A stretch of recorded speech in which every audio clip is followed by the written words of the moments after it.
한번 우리 서로를 좀 바라보면서 인사합시다. 자, 반갑습니다. 반갑습니다. 네, 너무나 반갑습니다. 함께해 주셔서 감사합니다. 자, 오늘은 우리 로마서 우리 성철 형제님, 우리 이제 우리 가족이 계시니까, 우리 아버지하고 누님이 계시니까 예수를 안 믿었어요. 근데 아내하고 결혼을 하고 솔자매님 결혼을 하고 아내를 따서 이렇게 교회를 매주 들려요 봐요. 너무나 대단하지 않습니까? 너무나 대단하죠. 평생 한 명 전도하기도 힘들어요. 요즘 세상이 30년 40년 교회를 다녀도 한 명도 전도 못하는 사람 수두룩해요. 근데 남편이 또 얼마나 자상한지 저렇게 교회를 매주 와요. 너무나 감사하죠. 이게 크리스찬 영향력 아니겠습니까? 아내를 통해서 사랑하는 아내가 믿는 다니는 교회라면 그래 나도 한번 가보자 라고 이렇게 결단을 하고 오는 거, 이거 대단한 겁니다. 이거 되게 그렇죠?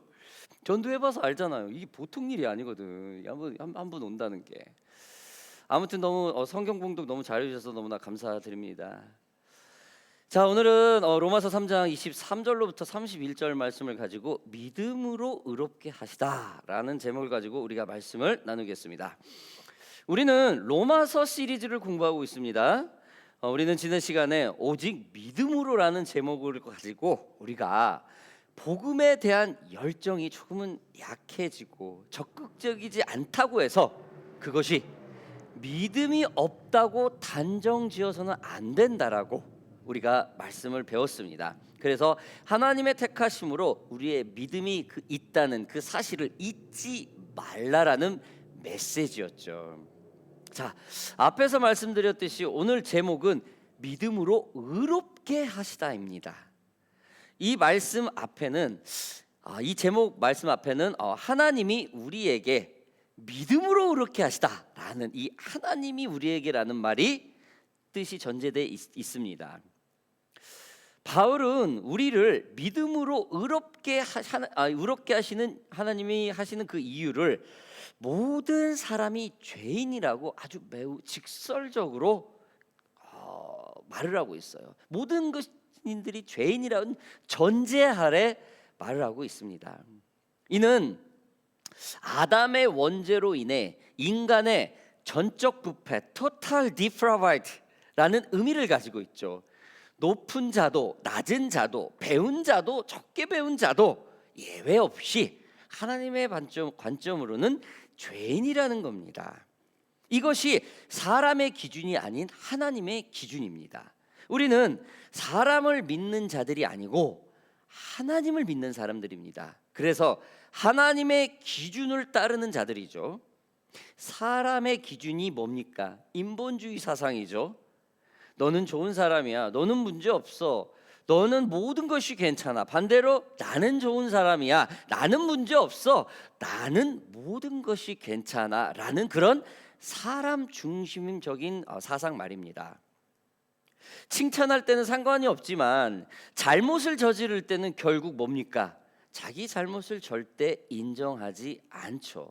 설령 자기가 실수를 해서 인정을 했더라도 하루 이틀 지나면 가만 생각해 보니까 내가 뭘 잘못했지? 라고 자기 합리화를 시키죠. 이게 바로 인간 중심으로 모든 관점이 되는 것입니다. 그러다 보니 어떻게 돼요? 관계가 나빠지죠. 직장에서의 관계, 가족과의 관계, 부모 자녀의 관계, 모든 것이 관계가 안 좋아져요. 사회에서나 직장에서나 때론 가족 관계에서도 진정으로 자신의 잘못을 인정하는 일들이 드물게 됩니다. 자신에게 부치기를 피하기 위해 사과하고 겸손하게 보일 수는 있으나 그 양심 속에는 자신의 잘못을 인정하지 않고 상대를 업신여기고 헐뜯는 이기적인 결과를 갖는 게 바로 인간 중심의 사상이라는 겁니다. 인본주의 사상은 사람의 인격을 존중하고 억울함이 없게 하고 서로 의견을 존중하게 하는 일반 보편적인 사회 기초 질서를 만들기는 아주 큰 장점이 있습니다. 그러나 인본주의는 하나님의 창조주의 하나일 뿐이지 하나님보다 우선이 되는 것은 아니죠. 여러분, 부부싸움이나 자녀 간의 불화는 나는 잘못이 없어라는 기점에서 시작을 합니다. 나는 괜찮아, 나는 문제 없어, 나는 잘못한 게 없어라는 그 인본주의 사상이 가장 우선시 될 때 사람과의 불화설은 나타나기 시작합니다. 거짓말을 해도 또 하는 뭐 하게 하는 것들, 뭐 범죄를 하고 또 하게 되고, 가정 폭력 등과 같은 것이 반복되는 이유 중 하나가 바로 나는 잘못이 없어, 잠깐은 잘못해도 또 금방 내가 뭘 잘못했지? 가만 생각해보니까 그럴 만한 이유지, 뭐 이렇게 자기 합리화를 시키는 거죠. 이러한 단점이 있는 것이 바로 인본주의 사상입니다. 여러분, 하나님은 어떠한 하나님입니까? 평강의 하나님입니다. 하나님이 계신 곳은 평화가 있죠. 그래서 어떻게 해요? 교회는 강제적으로 시키는 게 아니죠. 스스로 겸비하죠. 범사에 감사함을 알죠. 예수님의 십자가의 보혈의 은혜를 압니다. 여러분, 이제 저희 이제 가족들이 있어서 자꾸 요즘에 이제 어머니 생각이 많이 좀 했는데, 저희 어머니, 우리 부모님 세대들이 다 그렇잖아요. 어떠한 감사한 일을 받잖아요. 그러면은 2배, 3배로 갚으려고 정신이 없어요. 그렇죠? 뭐 어떤 막 너무 은혜가 커, 그럼 막 교회 헌금도 하고, 너무 누구한테 감사해, 그러면 막 김치도 담아서 주고, 나오라 해서 식사 대접을 하고. 그렇죠? 굉장히 스스로 겸비하는 게 익숙해져 있어요. 하나를 얻어먹으면 둘을 갚으려고 하는 굉장히 그런 감사의 은혜가 되어 있는 세대죠. 여러분, 왜 그러냐면은 이분들은 하나님의 기준이 되어 예수 그리스도가 자신을 위하여 희생한 것을 분명히 알고 있기 때문입니다. 물론 단점으로는 자존감이 조금 낮은 세대에 살았기 때문에, 그렇죠? 상명하복이나 어떤 그런 전체적인 사회 기반에서 살았기 때문에 약간은 요즘보다는 존재감이 조금 낮은 분위기에서 성장을 했기 때문에 내 것보다도 다른 사람의 것을 채워주려고 하는 그런 굉장히 그런 분들 몸부림이 많았었죠. 그렇죠?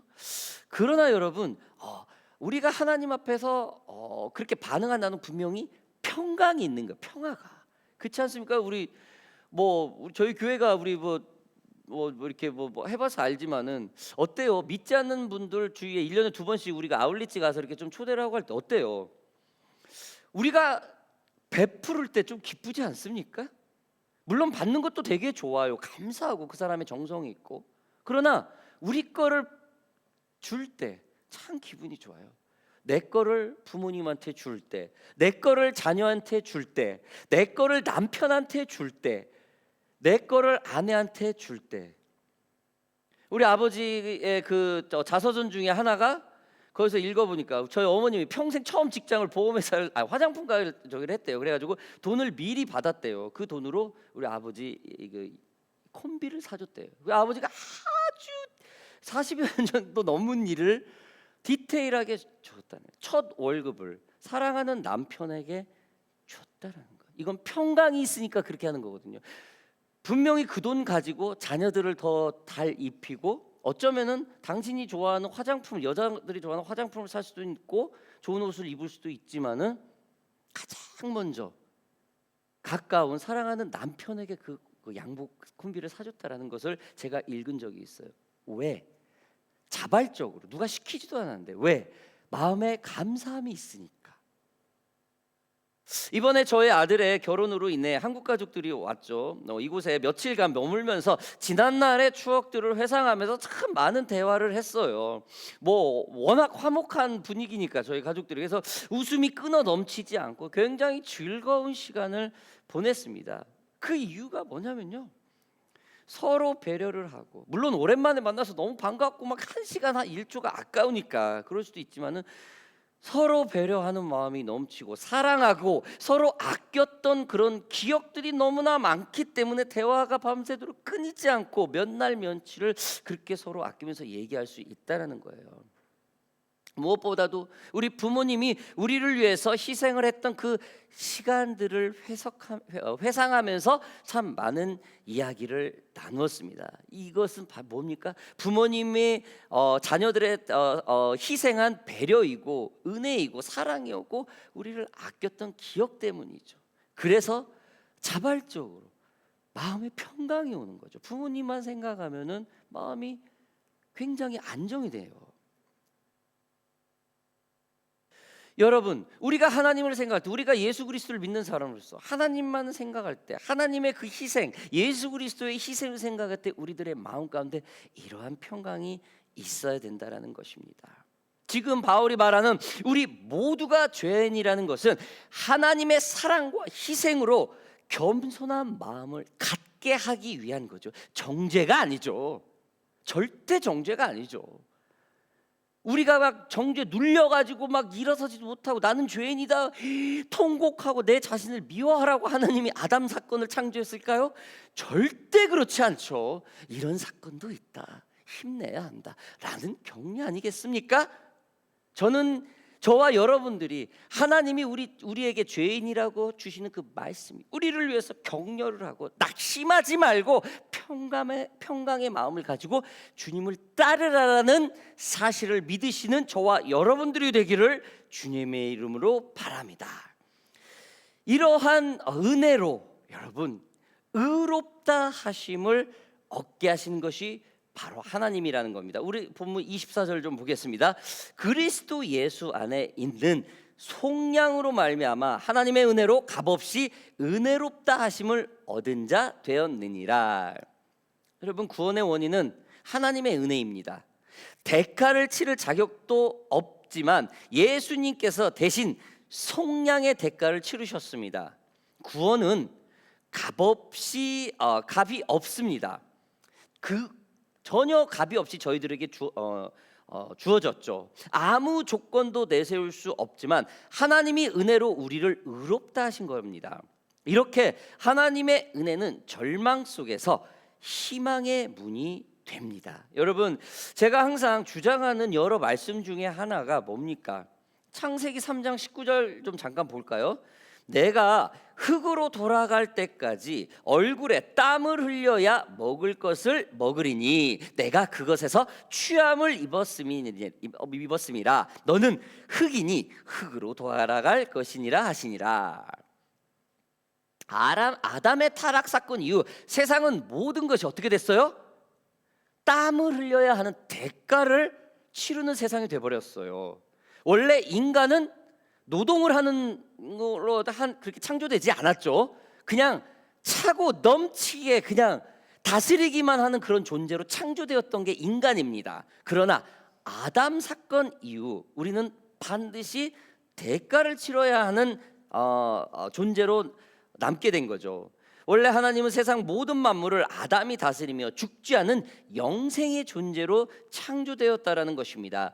그의 말씀으로 모든 만물이 움직이는 그런 세상 말입니다. 그러나 아담의 타락 이후 모든 만물이 자신의 엄청난 노동과 노력이 사용되어야 우리는 숨을 쉴 수 있고 살아갈 수 있는 그 저주 속에 머문게 된 것입니다. 배고픔과 허기 그리고 먹지 않으면 죽기 때문에 땀을 흘려야 하는 노동의 대가를 그 고통을 치러야 우리가 살 수 있는 것입니다. 그리고 흙에서 흙으로 돌아가는 즉 죽음이라는 것을 누구도 피해갈 수 없는 존재가 되어버린 것입니다. 하나님의 선물이 어떻게 변해요? 두려움으로 변하는 사건이 바로 이 아담 사건이죠. 여러분, 죄악이 하나님의 그 처음 창조로부터 이 완전히 그 창조 질서로 바뀌어 버린 거예요. 뭐요? 아담의 사건으로 말입니다. 이러한 죄악이 예수 안에서 값없이 속량해 주시고 더불어 의롭다함까지 얻게 했다는 겁니다. 여러분, 하나님은 우리가 주님을 믿음으로써 값없이 의롭다 해주셨다고 했습니다. 여러분, 은혜가 무엇입니까? 은혜를 어떻게 정리하고 있습니까? 어떻게 정리해요? 우리 신학교 들어가면 가장 첫 번째 배우죠. 은혜라는 것은 우리가 받을 수 없는 구원을 값없이 우리에게 주신 것이라고 가장 우리가 신학교 1학년 때 가장 먼저 배웁니다. 우리가 받을 수 없는 거지만 값없이 주신 것, 이게 바로 은혜입니다. 여러분, 받을 수 없는 자격이지만 예수님의 희생으로 우리 구원을 우리에게 주시고 우리는 그것을 믿음으로 받아들이면서 의롭다 하신 것이 바로 주님의 은혜라는 것입니다. 에베소서 2장에서는 은혜에 대해서 이렇게 말을 합니다. 너희는 그 은혜에 의하여 믿음으로 말미암아 구원을 받았으니 이것은 너희에게 난 것이 아니요 하나님의 선물이라.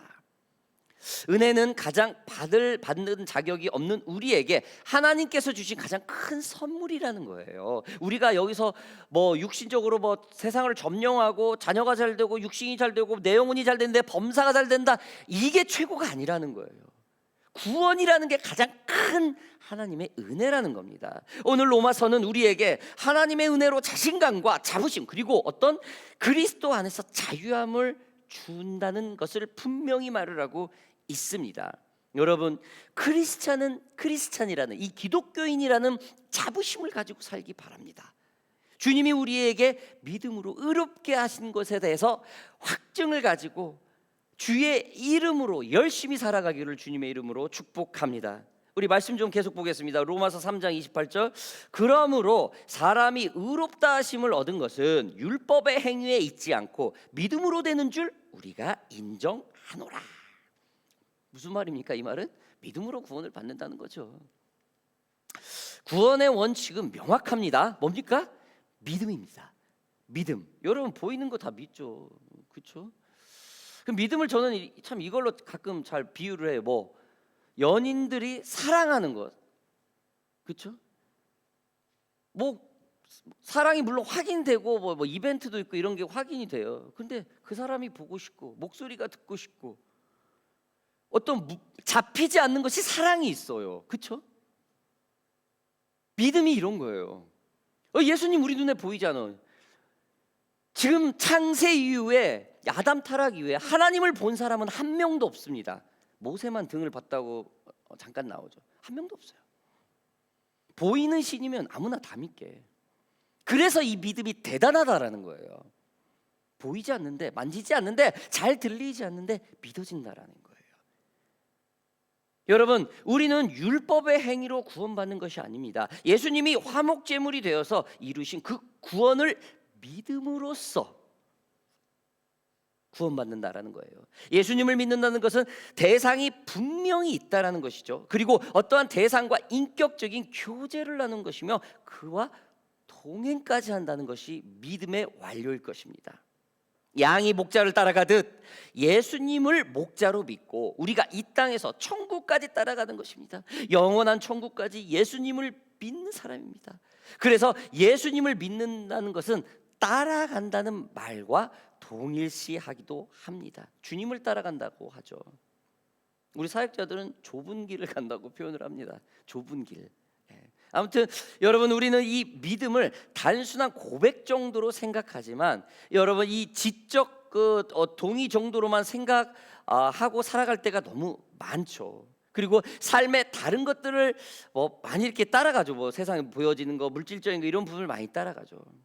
여러분, 그렇다고 해서 우리가 예수님을 완전히 등지는 것은 아닙니다. 진짜로 예수님을 믿는지는 우리는 늘 점검해야겠죠. 우리들의 마음 가운데 염려와 두려움이 있을 때, 즉 평강이 없을 때는 조금 점검을 해봐야 돼요. 이거 뭐 다 호주에 사셔서 알겠지만, 호주에 어렸을 때부터 다 오신 분들이죠. 불안해요. 이 불안을 먼저 배워요. 부모님의 불안한 직업, 부모님의 안정적이지 않은 인컴, 이거를 가지고 다 성장을 했어요. 여기 계신 분들은요. 두려움을 먼저 배우죠. 그래도 어땠어요? 교회에 와서 늘 교제하고 그 안에서 평강을 찾으려고 부단히 노력했죠. 물론 그때는 뭐 다른 무슨 한국의 어떤 소셜 그룹이 여기는 많이 없었으니까 교회에 와서 친구를 만나고 교회에 가서 회식하고 교회에 와서 놀고 대화를 하고, 뭐 좀 안 좋은 사람들은 비즈니스 하나 얻으려고 교회 오는 사람도 있어요. 예수 안 믿으면서. 아무튼 굉장히 평강이 있다라는 겁니다. 여러분, 예수를 믿는다는 것이 이러한 두려움이 사라지고 평강이 있는 겁니다. 누가 봐도 저 사람은 한치 앞도 모르는 참 불안한 삶인데 왜 이렇게 저 사람 웃고 저렇게 아이들까지 저렇게 밝지? 속이 없는 건가? 뭐 이런 한량인가? 뭐 그렇게 오해받을 수도 있어요. 그러나 예수를 믿는다는 것은 마음의 평강이 있죠. 저 또한 이 땅에서 삶에서 이런 것을 알면서도 가장 어려울 때가 있었었죠. 뭐 몇 번 얘기했었지만 딸 아이가 아팠을 때 가장 6년째였나요? 우리가 여기서 그냥 눈을 뜨면 그냥 천국이었으면 좋겠어. 우리 아버지 앞에 계시는데 내가 이런 얘기하면 너무 희망이 없고, 눈을 뜨면은 이 아이가 아픈 모습이 하루에 40번 50번으로 확인을 해야 돼요. 그리고 혼자 학교를 보내야 되고 차체, 이게 너무 힘들어요. 눈을 뜨는 게 너무 두려워. 이제 알람이 울리는데 분명히 이제 가면 일을 가야 되는데 이게 너무 싫어. 분명히 하나님을 믿고 구원을 확신을 하고 평강을 가져야 되는지 알면서도 왜? 두려움이 있기 때문에 이겨내지 못할 때가 있어요. 그래도 어떻게 합니까? 하나님이 주신 그 믿음, 내 안에 습관되어져 있는 믿음, 내 안에 급할 때 주님께 엎드리는 그 작은 믿음이 그때를 극복하게 했습니다. 두려움을 극복하게 했습니다. 평강을 갖게 했습니다. 여러분, 그래서 그리스도인들은 믿음이라는 이 영적 감각에 늘 의존을 해야 됩니다. 로마서 1장 17절에 보면은 복음에는 하나님의 의가 나타나서 믿음으로 믿음에 이르게 하나니 기록된 바 오직 의인은 믿음으로 말미암아 살리라 함과 같으니라라고 말을 합니다. 그렇습니다. 우리를 의인이라고 해줬는데 이 의인은 어떻게 살아요? 믿음으로 산다라는 겁니다. 그리스도인은 믿음으로 산다. 여러분 잊지 마시기 바랍니다. 보이지 않는 하나님을 믿는다는 것이 대단합니다. 여러분, 우리는 사람의 말을 어떠한 증거나 확인을 해야 하는 그러한 확인을 해야 하는, 눈에 보여지고 만져지는 세상에 살고 있습니다. 때로는 대화 중에 앞에서 상대방의 말을 믿지 못하여 그 자리에서 전화기로 인터넷으로 찾고 참 대화하는데 이거 불신을 하는 행동을 보이는 사람들도 있어요. 이것은 믿음의 반대인 불신이 가득하죠. 온통 대화를 할 때도 그냥 앞에서 인터넷을 찾아요. 그래요? 하고 이렇게 저 수도 없이 경험했어요. 신뢰라는 게 더 이상 효용이 없는 세상이 되어지고 있죠. 부모의 말을 듣지 않습니다. 부부간의 말을 믿지 않습니다. 직장 상사의 말을 신뢰하지 않습니다. 자녀의 말을 듣고도 의심을 합니다. 학교 선생님의 말을 믿지 않습니다. 친구의 말을 믿지 않습니다. 요즘 들어서는 교회의 목사의 말을 믿지 않는 일들이 너무나도 빈번한 세상이 되어버렸죠. 왜? 평강이 사라지고 불안이 오니까, 불신이 오니까요. 사랑하는 오션파크 교회 성도 여러분들, 이러한 세상에서 크리스찬이, 우리가 보이지 않는, 만지지 않는, 확인하기 힘든 예수를 믿는다는 것은 이건 대단한 일입니다. 저와 여러분들이 이러한 믿음을 붙들었기 때문에 주님은 지금 의인이라고 칭하신다라는 겁니다. 우리가 예수를 믿는 자체가 세상에서 하나님을 증거하고 있다라는 것이죠. 얼마나 우리의 그 크리스찬의 삶이 정직하고 바르게 살아야 하는지 그 이유가 되는 겁니다. 저 또한 저희 자녀들한테 어렸을 때부터 크리스찬으로 기본적으로 성경 말씀 달달달달 외고 교회 철저하게, 물론 그거는 두 번째 세 번째요. 가장 뭡니까? 정직해야 된다. 정직해야 된다. 단 1센트라도 있으면 건들지 마라. 근데 이제 저희 아내를 통해서 한번 얘기를 들었는데, 이제 저희 아내가 가방 가게에서 일했거든요, 백화점에. 주인이 이제 그 저녁에 먼저 퇴근하니까 저희 아내가 그 돈 계산을 한대요. 근데 한 20불씩 50불씩 남겨둔대. 남게. 시험을 다음 날 보려고, 이제 다음 날 보면 이제 얼마인지 이게 하려고. 이제 그걸 모르고 이제 일반 사람들은 딱 보고 20불 남네. 아무리 세도 20불 50불 남는 거야. 그럼 가져가요. 아내는 절대. 제자 훈련 받은 소리가 그렇게 그대로 20불 남았습니다. 다음 날 딱 보고 그렇죠? 2달 후에 1000불 보너스 주대. 물론 이제 대가를 바라고 한 건 아닌데 무언가 정직하게 살아라는 거예요. 정직하게. 그게 우리 크리스찬의 가장 기본적이겠죠. 늘 다른 사람과의 좋은 관계 속에 있어야 됩니다. 그러면은 항상 얼굴이 밝아지죠. 왜? 자유함이 있으니까, 두려움이 없으니까. 가정에 웃음이 넘칩니다. 그냥 어려워도 일단은 즐거운 일을 늘 찾아요. 그리고 늘 진취적이에요. 오늘은 어렵지만 내일은 잘 될 거야 라는 진취적인 일을 쫓습니다. 그리스도인의 그 믿음은 세상의 신념과는 조금 다르죠. 자기 생각과 꿈이 이루어질 것을 믿는다는 신념. 그리스도의 믿음은 이러한 하나님의 말씀을 믿는 것입니다. 오늘 마지막 구절 좀 보겠습니다. 할례자도 믿음으로 말미암아 또한 무할례자도 믿음으로 말미암아 의롭다 하실 하나님은 한 분이시니 그런즉 우리가 믿음으로 말미암아 율법을 파괴하느냐 그럴 수 없느니라 도리어 율법을 굳게 세우느니라. 사랑하는 오션파크 교회 성도 여러분들, 구원은 하나님의 선물이라고 했습니다. 은혜라고 했습니다. 나의 자격과 내 성과에 자랑할 것이 아니라는 것이죠. 우리가 자랑할 것이 있다면 뭡니까? 바로 오직 예수 그리스도의 십자가라는 겁니다. 믿음으로 구원받는 자는 자랑 대신 감사로 살아가죠. 율법도 무시되지 않습니다. 믿음을 통해 율법은 완성되고 성도의 삶 속에서 성령의 열매로 나타나죠. 뭡니까?